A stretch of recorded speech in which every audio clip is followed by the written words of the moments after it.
Dites-nous un peu comme ça, comment ça s'est comment tout s'est passé. C'est pour moi. En fait, moi, je suis arrivé au doublage par hasard. Je savais que ça existait, mais c'était vraiment un univers qui m'était totalement étranger. J'ai fait un parcours très classique d'apprentissage. J'étais au cours Florent un an. En même temps que le cours Florent, j'ai fait un an à la Rue Blanche. Je suis rentré au conservatoire dans la foulée. L'année d'après, j'ai joué avec Robert Hirsch de bureau de Sacha Guitry, où j'avais le deuxième rôle de la pièce, et ça a été un énorme succès à l'époque. Et grâce à ça, je suis rentré à la Comédie Française, avant même de sortir du conservatoire. Donc ça a été une espèce d'accélération, tout a été très très très vite. Et donc, une fois que j'étais au Français, j'ai beaucoup joué très vite, beaucoup de pièces. Et j'avais fait un premier court-métrage en tant que réalisateur, où pendant que je jouais de bureau avec Pascal Elzo, qui à l'époque n'était pas comédien mais qui était mime, et qui nous avait appris le mime avec de bureau avec Robert Hirsch. Et donc on avait fait un premier court-métrage qui avait eu plein de prix, et j'avais envie de réaliser autre chose, de continuer à réaliser. Et donc petit à petit est née l'idée, comme j'étais un peu coincé à l'intérieur de la Comédie Française, de faire un film sur la Comédie Française, un documentaire qu'on a fait avec des bouts de pellicule pendant un an, avec un chef opérateur formidable qui s'appelle Georges Fromentin.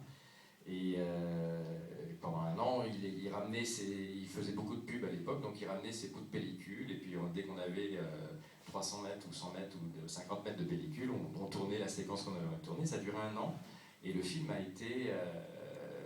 coûté très cher, parce qu'on a tourné en 35 mm, et donc c'était un documentaire, et donc très vite j'ai eu des problèmes. C'est que je payais ma monteuse par semaine ce que je gagnais par mois à la Comédie Française.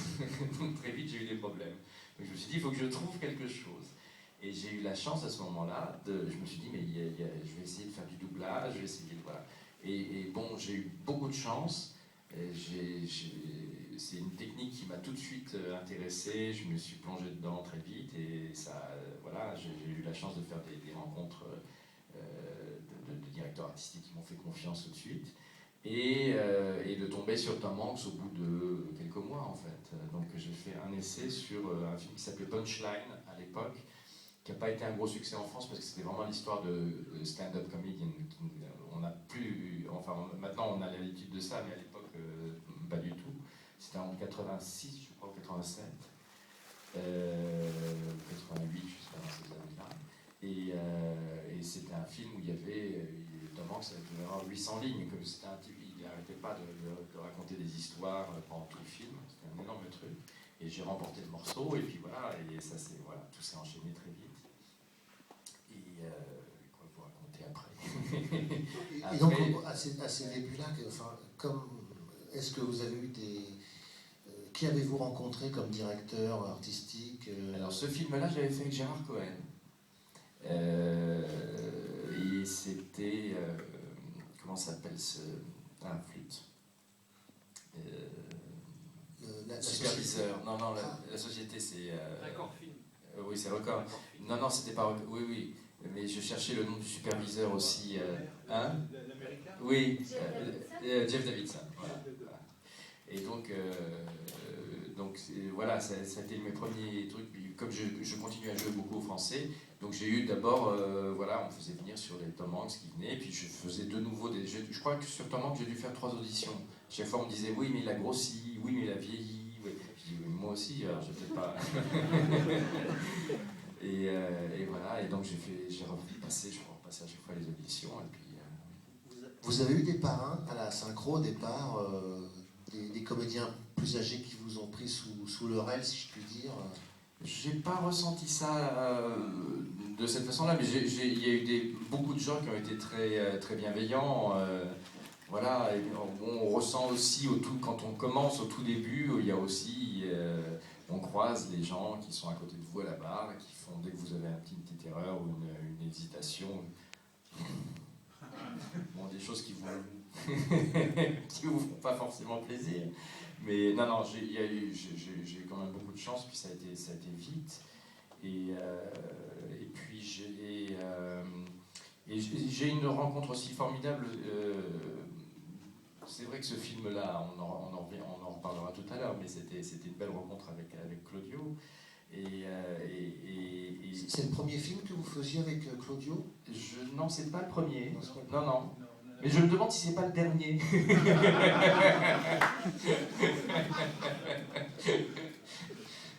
Parce que ça fait très longtemps qu'on s'est pas revu avec Claudio. Ça fait très longtemps, et je me demande si c'est pas d'ailleurs à cette occasion-là. Donc finalement, comme vous T'étais avez... pas fâché? Non. Finalement, quasiment votre premier doublage, ça a été un grand film finalement. Ouais. Sans ligne, ça a été Tom Hanks. Oui, c'était formidable. Et donc, vous avez doublé au cours de votre carrière beaucoup d'acteurs, Tom Hanks, et puis depuis quelques années maintenant, vous doublez aussi Tom Cruise. Oui. Alors que Tom Cruise précédemment avait connu d'autres voix françaises. Il a été doublé par plusieurs personnes. Voilà, exactement. Comment c'est arrivé à vous finalement, Tom Cruise? C'est arrivé une première fois, il y a longtemps. C'était un film qui s'appelait Les Vampires, oui. Interview avec un vampire. Voilà. Entretien avec un vampire, voilà. Qui a eu un gros succès d'ailleurs aussi. Donc j'ai fait ce film, ça a très bien marché. À l'époque, on m'a dit oui, parce que, enfin bon, je crois qu'il trouvait que Patrick Poivet avait une voix trop grave, trop pour le personnage. Voilà, donc j'ai passé un essai, on m'a fait faire ça, je dis voilà, j'ai fait le film, ça s'est bien passé.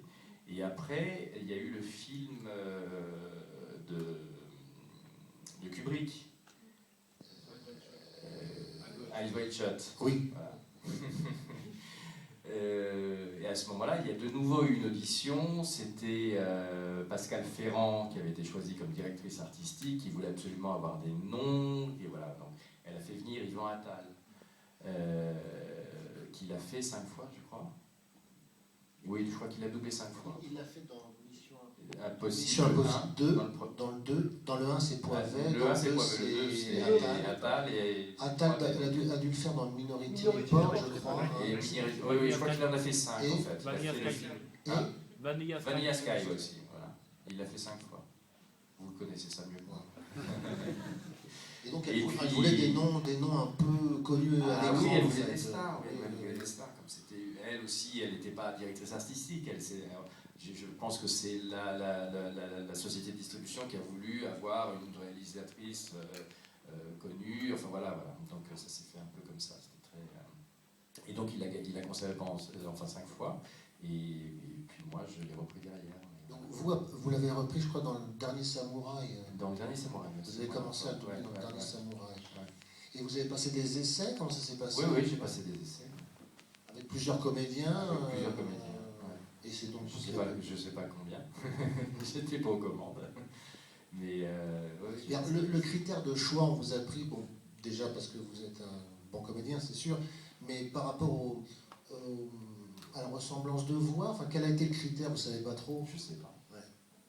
Je sais pas, vous savez jamais. Et puis après, je sais qu'il y a eu des gens qui se sont un peu posé des questions. Maintenant,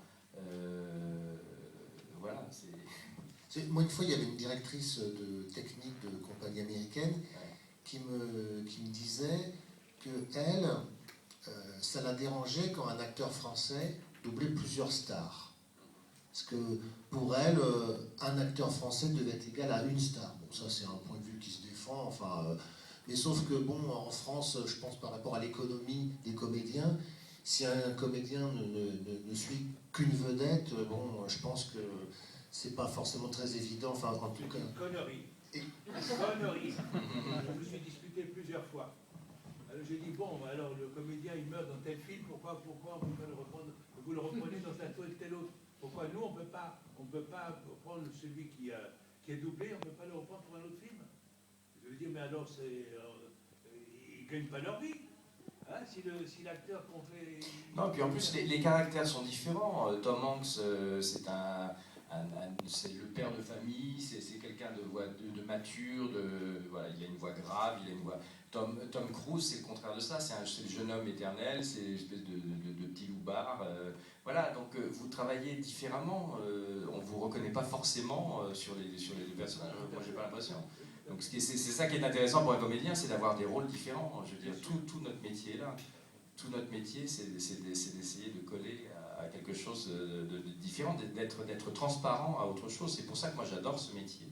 Je l'ai découvert par hasard, mais je l'aime profondément, parce que je trouve que c'est le symbole même de notre métier. C'est-à-dire qu'on ne peut pas être plus comédien qu'en faisant du doublage. C'est-à-dire qu'on ne peut pas être plus transparent à autre chose. On doit être non seulement transparent à un personnage, mais on doit être transparent à un autre acteur, à quelqu'un qui est différent de vous, qui respire différemment, qui n'est pas vous, qui a toute une autre histoire, et vous devez, vous, entrer dans ça. C'est-à-dire qu'on ne peut pas... on fait à sa manière, soit bien sûr, mais on est obligé de rentrer dans le corps de quelqu'un d'autre, quoi. Et sinon, ça ne marche pas. Sinon, ça ne colle pas. Donc, c'est ça qui est merveilleux, c'est ça qui est très, très, très intéressant à faire. Et donc, vous, dans les Tom Hanks, Tom Hanks a joué dans énormément de films des rôles très, très différents. On vous a pris à chaque fois parce qu'on sait que vous êtes... Non, mais je vous dis, à chaque fois, on m'a pris à chaque fois, mais pas forcément. C'est-à-dire qu'à chaque fois, on me disait... j'ai passé au moins 3 auditions sur 20 ans, en me disant... à chaque fois, on me disait, ah oui, mais non, mais parce que là, il a pris 30 kilos. Et je dis, ben oui, d'accord, voilà. Donc, j'ai fait les auditions, je les ai fait avec d'autres, et puis j'ai eu la chance de le remporter à chaque fois. Je crois que je ne l'ai pas fait dans 1 ou 2 films sur une 40aine de films, quoi. Et vous vous pliez à l'exercice des auditions. Bah oui. Et vous comprenez la question quand un directeur se dit tel comédien, alors je ne sais pas si on se dit il a un registre limité, vous voyez ce que je veux dire, mais que un directeur dit ce comédien-là peut doubler Tom Hanks, enfin Tom Hanks ou un autre, hein, dans ce film-là et pas dans un autre parce qu'ils n'ont pas la même personnalité, enfin vous voyez ce que je... Moi je comprends pas vraiment ça. Je peux le comprendre si vraiment il peut y avoir une évolution très différente quand on prend quelqu'un de très jeune et qu'il évolue différemment sur 20 ans, sur 30 ans ou 15 ans. Il peut y avoir tout d'un coup l'acteur américain peut être totalement, aller dans un sens et puis l'acteur français pas du tout. On peut comprendre ça sur une évolution de temps comme ça, mais c'est pas évident non plus. Enfin, je veux dire, voilà, après, c'est le travail du comédien. S'il parvient, je veux dire, c'est pas parce qu'on ressemble physiquement qu'on va être meilleur, ou c'est pas. Vous voyez ce que je veux dire? C'est tout le travail du comédien est là. Il y a un travail un peu de caméléon, c'est la possibilité d'intérioriser les choses et de les faire passer. Vous avez déjà rencontré des acteurs que vous avez doublés? J'ai déjà rencontré Tom Hanks 2 fois, qui est un type adorable. La première fois, je l'ai rencontré dans un studio à Los Angeles. J'avais été invité sur le mixage de Amistad et lui était présent dans le même studio. Et c'est les grands studios où il y a toujours cet endroit où on prend le café, le machin, les petits gâteaux, comme vous disiez tout à l'heure. Et donc on nous a présenté, c'est Claudia Gwirzman, qui est quelqu'un à qui je dois vraiment beaucoup de choses, qui est une superviseuse américaine, et avec qui j'ai fait le premier film, c'était Forrest Gump. Et donc quand elle m'avait invité donc, à venir voir, parce qu'à l'époque je vivais à Los Angeles, le mixage d'Amistad, et donc au café, on se croise avec Tom Hanks, et elle nous a présenté. Et il est super impressionnant parce qu'on a l'impression que c'est Monsieur Tout-le-Monde, donc il a un côté... mais en fait, il fait 2 mètres, donc j'ai fait un géant comme ça qui me regardait et qui dit « Oh, my French voice !» Et donc il m'a invité, après, la deuxième fois que je l'ai rencontré, c'était sur le tournage de La Ligne Verte, 1 an plus tard, et dans les studios, et là c'était très, très, très sympa. J'ai donc assisté un peu à un tournage, puis on était pour... Dites-nous, donc vous faites de la direction artistique aussi, ouais, depuis quelques années. Ouais. Dites-nous comment vous êtes arrivé à ce nouveau métier, si je puis dire. Et parce qu'on peut dire que vous doublez quand même des très grands films souvent, même des blockbusters. Vous doublez les films de J.J. Abrams, de Spielberg. De Spielberg maintenant. Ouais. Depuis un moment, oui. Racontez-nous comment c'est arrivé cette aventure. C'est grâce à Claudia Gwirzman qui m'a fait confiance. Je sais que elle travaillait beaucoup avec Jenny Gérard et qu'à un moment, les choses n'allaient plus très bien entre elles. Et donc, à ce moment-là, elle m'a confié, elle m'a dit, écoute, j'aimerais bien travailler. On s'était rencontrés donc, sur Forrest Gump, sur plusieurs films. Et elle m'a dit, écoute, voilà, je suis en confiance avec toi, j'aimerais te confier ça. Elle savait que j'avais dirigé 2-3 choses avant. Et moi, je me suis dit, bon, j'ai lui demandé quand même un petit peu de temps de réflexion, et puis j'ai fini par accepter. Et donc, progressivement, on a fait, je crois qu'on a fait quelques films ensemble, et puis après, moi, j'ai pris un peu plus... Vous dirigiez ensemble? Oui, au tout début, au tout début, les 3-4 premiers films, elle était confiante, mais pas tant que ça. Donc, forcément... et puis c'était bien pour moi, donc c'était un peu compliqué parce que elle a aussi des envies de mise en scène, donc voilà, donc c'était un peu un double tête, et puis progressivement elle m'a vraiment lâché la bride, elle fait confiance. Est-ce qu'il est arrivé des films que vous dirigiez et que vous doubliez en même temps? Oui, c'est arrivé, mais à ce moment-là je me fais diriger. Ah d'accord. Ouais, je demande à Hervé Bellon de... D'accord. Le prochain Tom Hanks, c'est Bridge of Spies. Ouais. Vous l'avez dirigé, non? Oui. Voilà. Et donc là, vous demandez à Hervé Bellon de vous diriger. Absolument. D'accord. Ouais. Oui. Donc on prend 3 jours. Et là, donc vous êtes tout seul en fait. Vous êtes tout seul. Je suis tout seul. Ouais. Mais c'est des films où on est beaucoup tout seul. C'est-à-dire que effectivement, ce que disait Claudio, c'est que, mais pour des raisons techniques, dues au procédé. Puis dû aux exigences même des studios, on enregistre tout le monde, chacun sur sa piste.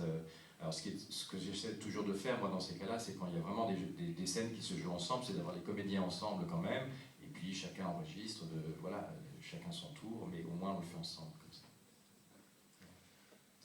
Mais je vous le conseille, le film il est très bon.